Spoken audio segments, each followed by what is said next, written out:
everybody, I'm Tom Vasel, and welcome to Board Game Breakfast. This is a show where we talk about board games, and it's Christmas week. And what better way to start off Christmas week than with a chance to win a game? So there's a game, Tribes of Zaberias, and this is Chapter 1, The Origin, where you are a strategy-level war-style game where there's orcs and all different things going on in the game. And you can win a copy of this game very simply by emailing us at contest@dicetower.com. In the subject, put, let's pick a cool word here.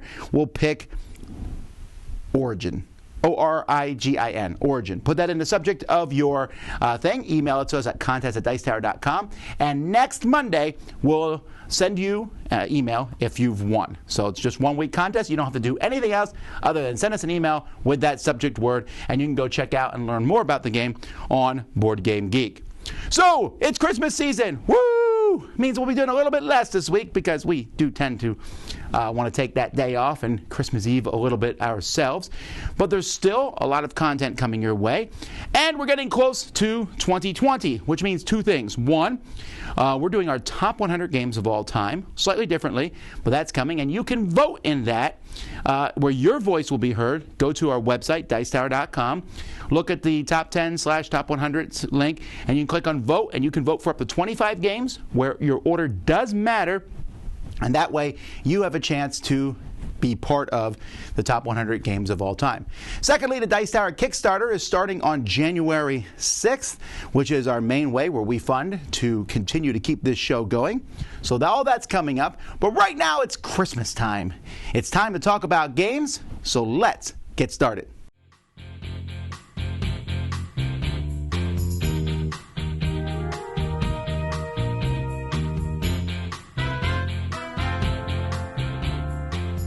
Today I wanted to talk about something pretty interesting that I found on a website, GameHungry.com. They talked about going to an exhibition in Japan called Is This a Game? There was 17 different exhibitors there, and a very high interest, where they're showing off stuff that's like art, experiment, and game mixed together to some degree. Although the game is very loose and the experiment is very high. And so I highly recommend you go to this website and check it out. For example, there's one game where you're playing, and the pieces are various shades, from the whitest of white to the blackest of black, and everything's in between. And it's up to the players to decide who controls what piece. That sounds like fight-causing material in there. And some of the games just had some very weird things about would you eat something else. There's a lot of fascinating stuff. So go read the article, look at the pictures. It's very well done. And it makes me think about this thing where we talk about, is something a game? Like the mind, right? We all talked about the mind. A lot of people said the mind isn't a game, it's an activity. And there's a lot of party games as time has gone by where I'll say, concept, this is a great activity, but I wouldn't call it a game per se. And then people get upset about that. Well, you can't say what's a game or what's not a game. Or dart's a game. Is that a board game? It's on the wall, but how is that different than if you were doing a dexterity game on a table? Is pool or billiards a game? At the end of the day, I don't know that it matters. I'll say this is a game, this is an activity, but let's say, for example, the mind. Let's say I'm like, it's not really a game, it's more of an activity. So what? Who cares at the end of the day? Who cares if it's called a game or activity? Are you having fun playing it? Almost every game of Balderdash that I've ever played has devolved into who cares, we're just trying to make everybody else laugh. Yes, in Balderdash, there is a goal of someone winning the game. I don't know that anyone has cared over the time. Does that stop me from playing Balderdash? If someone says Balderdash is a fun game, do I be like, excuse me, activity? Well, maybe I might if I'm being pedantic that day and time. But I think at the end of the day it doesn't. It's still an interesting topic to discuss, don't get me wrong. I think it's interesting to say, okay, what defines a game? Here are the perimeters. A game has a goal. You must reach that goal, whatever it is. I'll let smarter people than me debate that. I might jump in every once in a while. But I think as to how something makes me feel, I always want to say, is a game fun or is an activity fun? Then great. I don't necessarily care. I don't think games are any better necessarily than going and watching a cool movie with my family. Yes, I'm a gamer, right? So games are better than movies for sure, right? Well, not necessarily.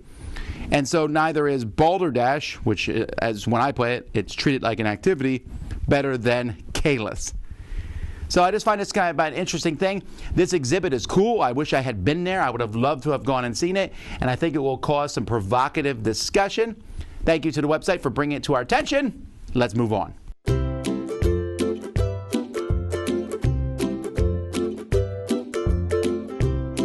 Hi everyone, it's Stella. This time I want to share a little bit about behind the screen work for our videos, especially our how to play videos on the Dice Tower. So this is a snippet of how Tarrant usually does his how to play, using examples of Paranormal Detective's how to play. 3, 2. To set up the game, choose one player to be the ghost, and the rest will be the detectives. Yep. 3, 2. Each detective takes a... Oops. In this type of video, I'm generally behind the camera, apart from the intros and outros. The process goes like so. Either Tarrant or myself learn the rules, then we play the game, then Tarrant read the rules again to prepare, and needs a week or so to think about what he's going to say and the order of what he's going to say. We don't always use script in the video. We also discuss the order of things. See, we don't always agree at the start. In general, we think that it's important to explain the correct order of things, and each game usually varies. Starting with the theme of the game, then quick overview of gameplay, to prime the audience of what the game's about, then the rest that make logical sense. We do lots of small cuts and retake, and after hours of filming, Tarrant watches and sometimes reorder things, also leaving notes for me, and refilming some of the clips if necessary. Then I edit everything, including all animations. Afterwards, Tarrant would watch and I would upload to YouTube with all the information with it. When it's time to publish, I'll also do the social media stuff. And that's pretty much it. It does take hours of total time to do just the one video. Well, thanks for watching. We are on the Dice Tower How to Play videos and Meeple University on YouTube. See you next time!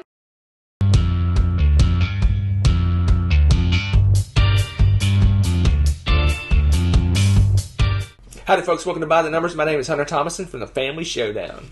This week we're continuing my Through the Years series where we're looking at the best games on Board Game Geek by year, starting with 1970, this week, 1986. Taking a look at the top 5, we see the number 1 game from 1986 is 1830, Railways and Robber Barons, coming in at number 167. But it's the number 1 ranked 18XX game. 1830 being an 18XX game means you're buying railway companies, you're developing track, you're purchasing trains, you're buying and selling stock, you're trying to bankrupt your opponents, and other tomfoolery. Taking a look at the ratings, over 4,000 of them, we see that there's lots of 8s for an overall rating of 7.9. 1830, like most 18XX games, well, really all of them, it's a super heavy game with a lot going on, a lot of rules, a lot of things to learn, a high learning curve, so its weight of 4.16 is understood and makes sense. 1830 is one of the few games that I've done so far in this series of Through the Years, and I've only played it once, and I got stomped, to put it mildly. I didn't go bankrupt, which is somewhat of an accomplishment in this game. So I'm giving myself a moral victory for that one. If you want to learn more about 18XX games, I encourage you to look at Ambi's 18XX series here on the Dice Tower. They're very informative, lots of information. You can learn about this game and other 18XX games.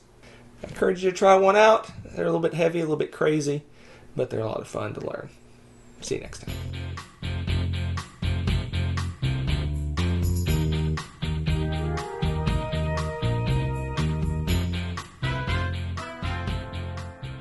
So this week for what's being added to the library, I'm not necessarily putting in, I'm not showing you stuff because we moved a whole ton of stuff to the library this week as like a precursor. I'm putting it in the library ahead of time, then I'm pulling it back out to review because we're trying to set things up as the Dice Tower Cruise is less than a month away. But I thought I would do something. I already shared this video on Facebook, but I thought you might want to see just a quick glimpse. This is like a really short video, so it's blinking, it's gone. But this quickly shows what our storage unit looks like a little bit. I'll give you a full video of it sometime in the future, but this is where our games are kept.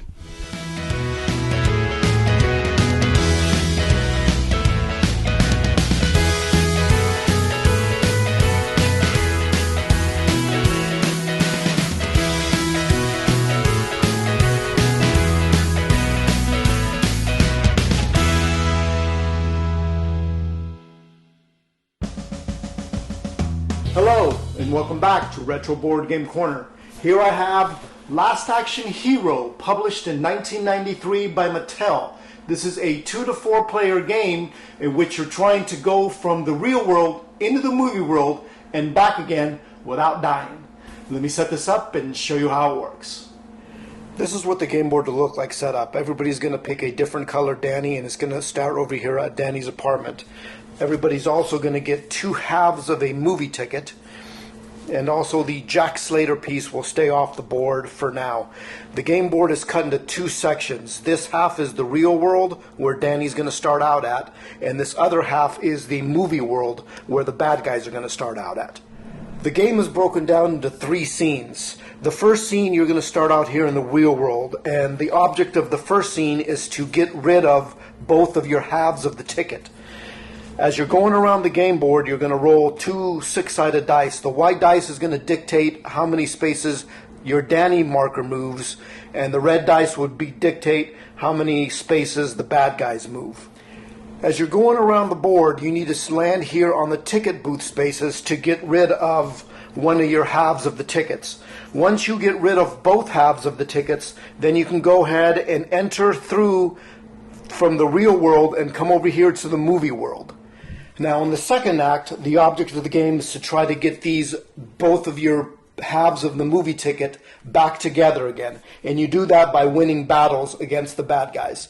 So once you got the 2 halves again in the second act, you come over here from the movie world and come back over here to the real world.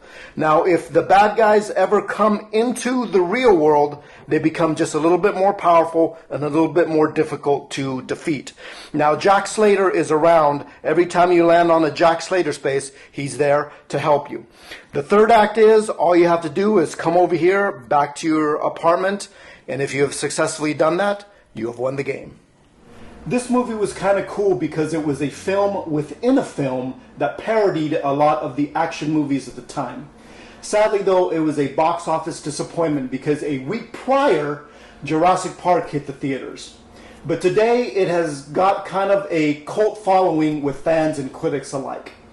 Well, that's all the time I have for now. If you have a comment below, or you can tweet them to me at RetroBoardGamer.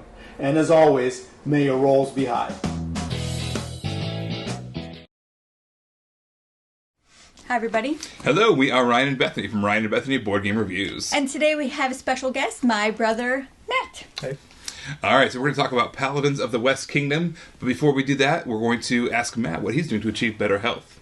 What I'm doing is inviting friends and family to go to the gym with me. That way there's that added layer of accountability where you can't just flake because people are expecting you. Yeah, it's good to make yourself feel bad if you cancel. But enough about that. Let's talk about Paladins of the West Kingdom. All right, this is a worker placement game. It's just really fantastic. It does a really good job of bringing the theme to the table. You've got your converting, you're attacking, you're developing, you're kind of getting this engine kind of building, ramping up, and it's just a lot of fun. I love the interconnectivity of it all. Every action you perform is going to affect another future action at some point in the game. It's just all very elaborately connected. I love it. I enjoy this game so much. I like how it plays out. I like just seeing my board and trying to develop things. And here's the thing, guys. Not only do I lose this game, but these guys demolish me at this game. They double my score often, but I still really like it, and I like playing it every time, even knowing I'm gonna lose. It's still fun for me. But if you'd like to hear our full thoughts, follow us on Facebook or YouTube under Ryan and Bethany Board Game Reviews. All right, well, thanks so much for tuning in. Have a happy, healthy breakfast. Bye, guys.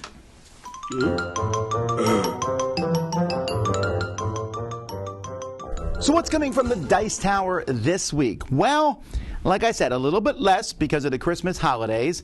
We're going to put up a little Christmas Yule log of sorts, where you can just watch dice and stuff instead of a fire on your place if you want to. So there's that. There's also, I'm going to be doing some more reviews this week, and on Monday, Thursday, and Friday, Z and I will continue our decade in retrospective, and I'll be continuing the top 10 lists of 2019.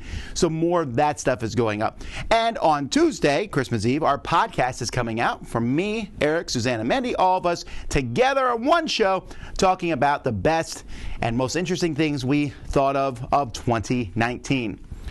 The year is almost over. I'll say a little bit more about that next week, but it's been fantastic, and I hope you enjoy the content we put out this week.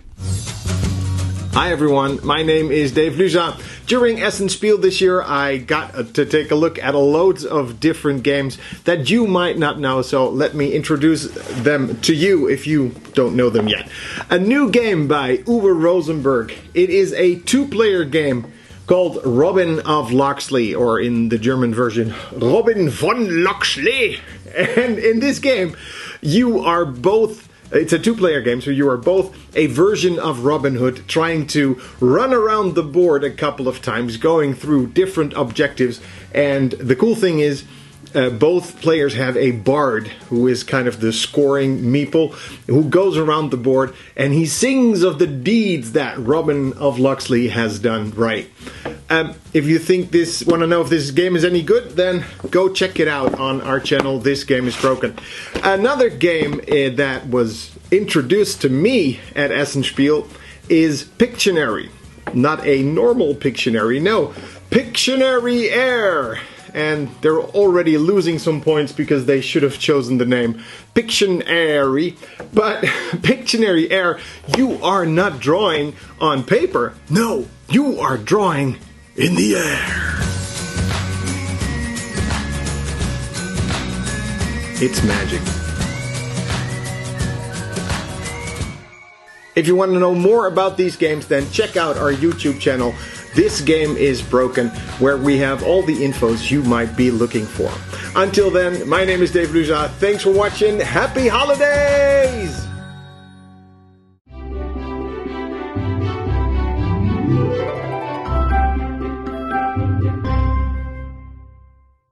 All right, it's time for me to review something that's not a board game. Let's talk about Star Wars Rise of Skywalker.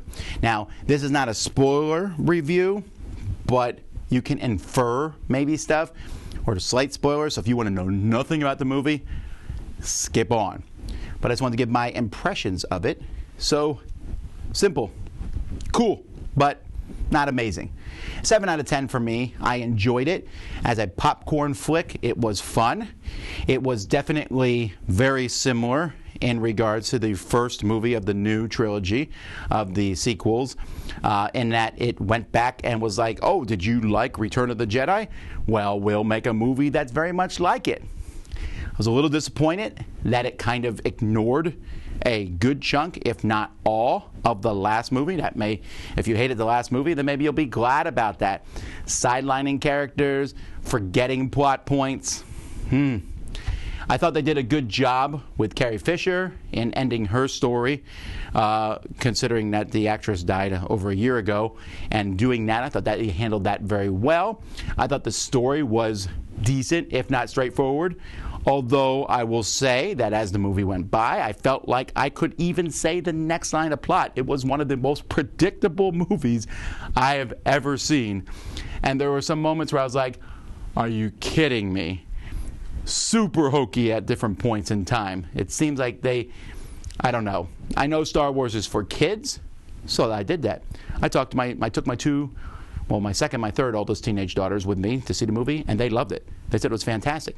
I said, but don't you think it was a lot like Return of the Jedi? They said, nah, we don't even really remember Return of the Jedi. This was great.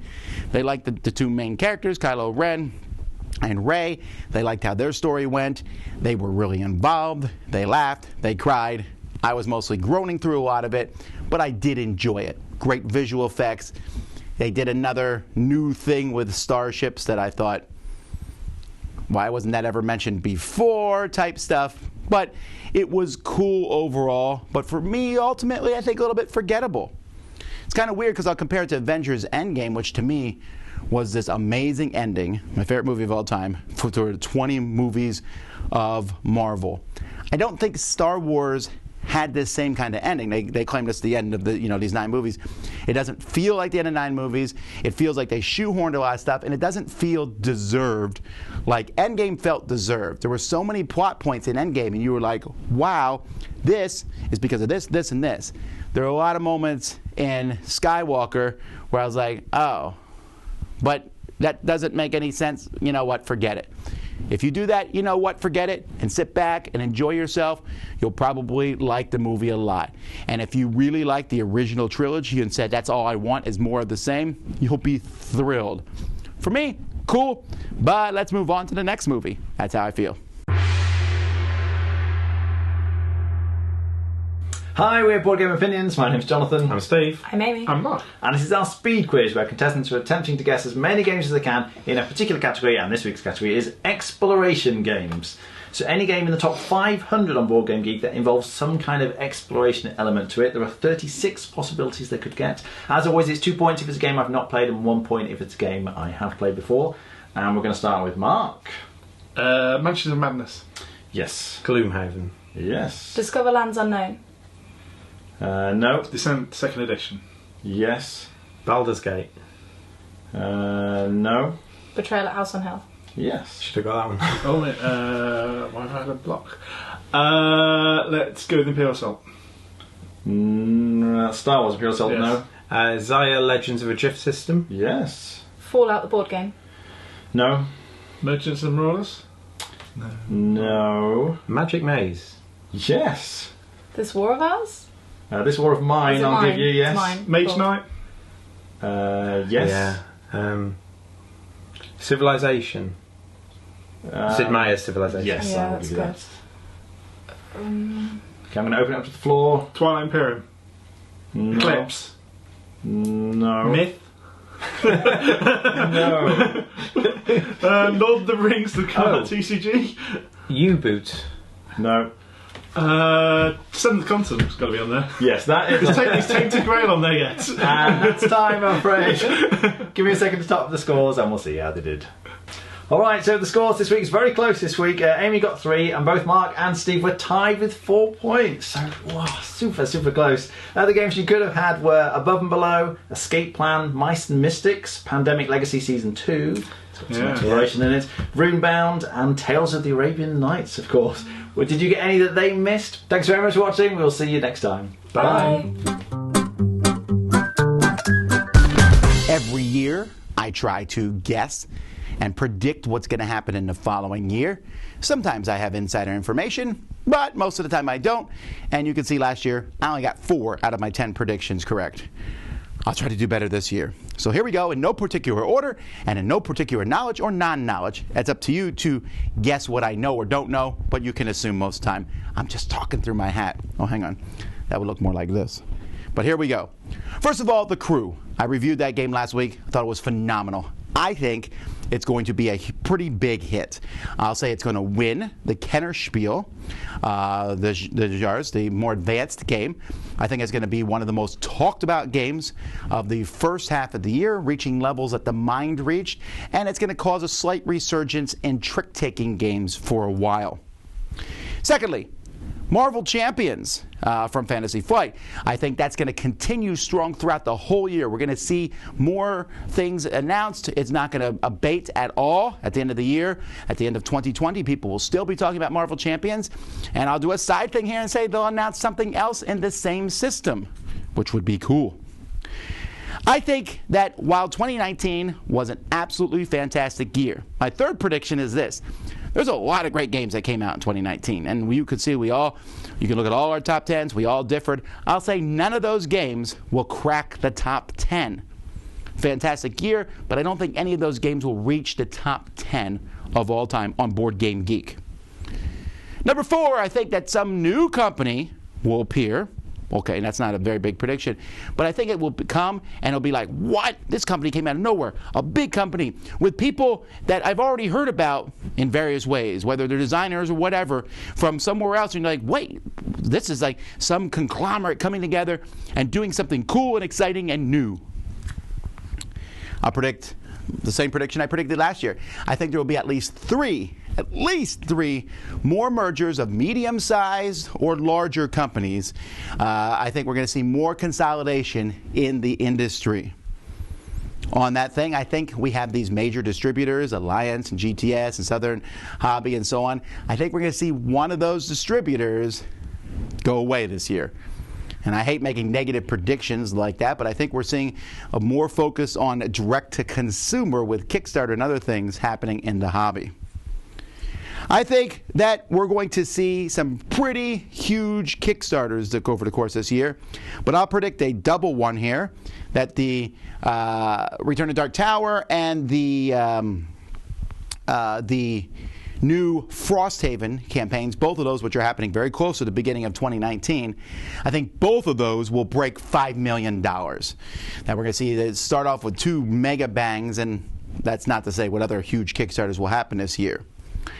I think we're going to see one outside company, whether it's video games or some other, not board game company, jump into the board game arena this year. Something new, like Riot Games did, where they made their own board games.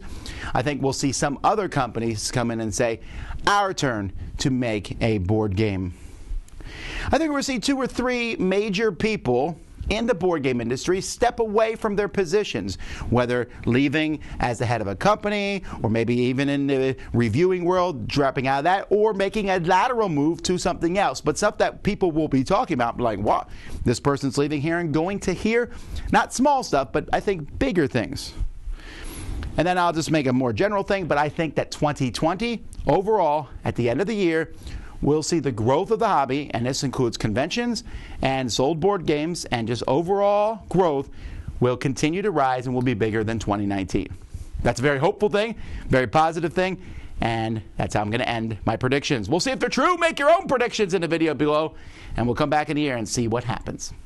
Happy breakfast, everyone. Now, what happens if you trade, instead of sheep for wood, sheep for space? Well, you get Catan Starfarers.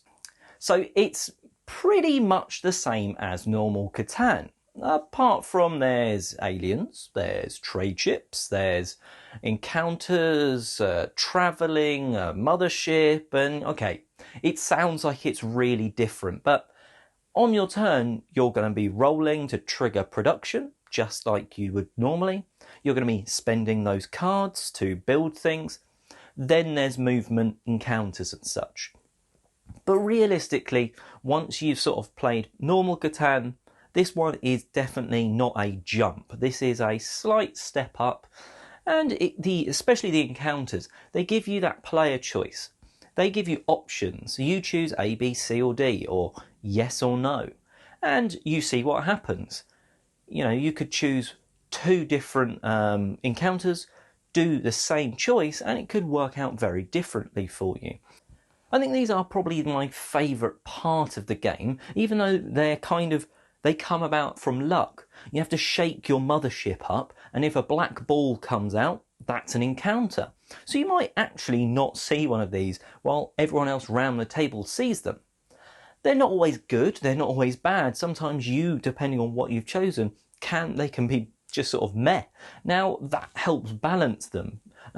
It's not like one person that's always getting them will have an advantage, but I like the way that you're in this sort of galaxy and these sort of mini events happen, and it just helps create a narrative around the whole game, more than just travelling out and meeting and training with aliens. Will I go back to normal Catan? Well, I already have. I've actually already played another game of basic normal Catan, and I have to admit, I feel like maybe something's missing now I've played Starfarers of Catan, or Catan Starfarers. So, potentially, it's somewhat of a replacement. I think maybe because it's double the length of time, it's not a direct one, but it's certainly one that I'll enjoy playing in the future. Anyway, that's Catan Starfarers, and I'm Oliver East, signing out. We're back. I'm Sarah. And I'm Dan. And we're gaming with the people. Sorry, I didn't really wait for you there. I was excited. So Ticket to Ride is a very, very popular game. Do you want to talk more about us? Oh, you want to talk about games? Is that okay? That's kind of what people I thought we'd talk about us. I mean, I'm sure, but that's fine. So, Ticket to Ride. We've played different versions. The New York one, which I was superior at. Oh. Isn't that right? Well, I mean, you were competitive. I think I was the winner every time. I don't know. Why I want to introduce you to this game? 2 reasons. One, although it's a full ticket to ride game, unlike the smaller New York game, it's a full ticket to ride game. It's still a tight map, so it's a recommended 2 to 3 players. So it's a little bit bigger of a ticket to ride compared to New York, but it's still good for 2. Second, fun holiday imagery. It is so pretty. There's snow on all the little trains. Yeah. It's festive. Specifically the wild cards in this one. Not only are they delightful to find, they're really pretty. They have 9-car route. Yeah. And so I decided, I'm going to go for that 27 points. End the game. Because I had I had 10 trains in front of me, and you're probably thinking like, I got a few turns ahead of me. Boom! Nailed it. Somebody's gotten cocky. The Northern Lights were not a shining on me. It was a sad... I'm out of practice. But I'm going to rematch you and win. The problem is that we've played Ticket to Ride. Why did I lose so poorly today? I've played Ticket to Ride hundreds of times. But 99% of those times we're on an app. And so the app does all the math for you.